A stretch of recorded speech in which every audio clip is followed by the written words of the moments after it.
So are you clearer after that conversation? Does it feel easier?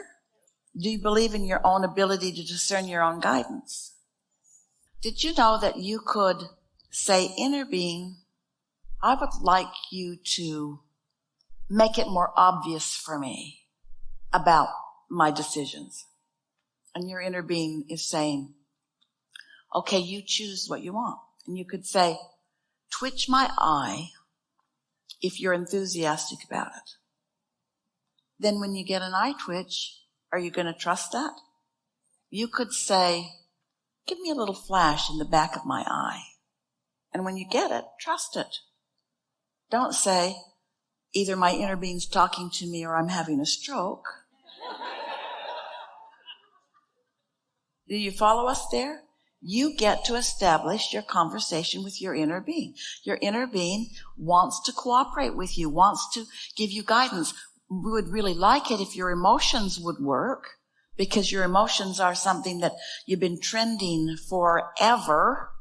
It might be better to let your emotions guide you than to ask for an eye twitch.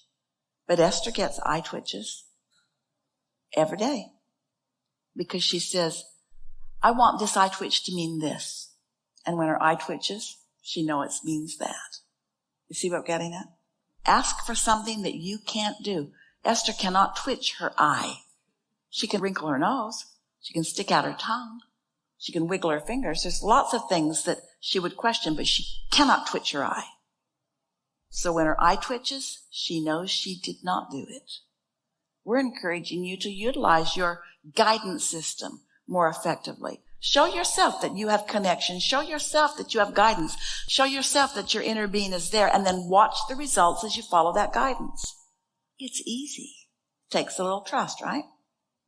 You are source energy who came into this physical body knowing that there was a lot of variety to choose from and knowing that there would be contrast. And you knew that from that contrast that you would choose, decide, and then calibrate to your decisions. What you didn't remember is that you did not say, I'll go forth and I'll calibrate and then everybody else will line up in response to my calibration. That's what messes with the minds of so many deliberate creators. It's like, Abraham, it's not working. I lined up, I felt good, I went where they were, and then I didn't feel good, so it must be their fault. We say, well, they were just part of the massive opportunities to give your attention. In other words, you're the one that gets to focus wherever you focus. But you know, the more you care about feeling good, and the more you do feel good deliberately, and the more you feel good when it's easy to feel good, then the easier it is to feel good when it's not so easy to feel good. Until before you know it, you just feel good most of the time. Esther said yesterday, she said, I'm almost manic. I'm so happy.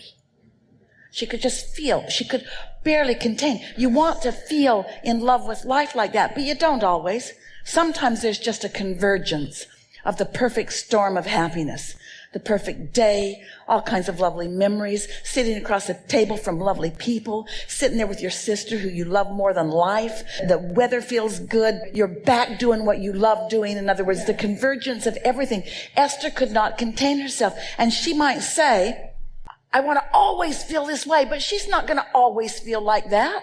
People would lock her up if she was running around with that kind of zestful love for life in every moment. In other words, you're adapting to situations, you're sizing things up, you're doing the best you can from where you are, you're making the best decisions from where you are, everything's flowing along, but the most important thing is the big picture is working out for you. And for everyone else, it's working out for you.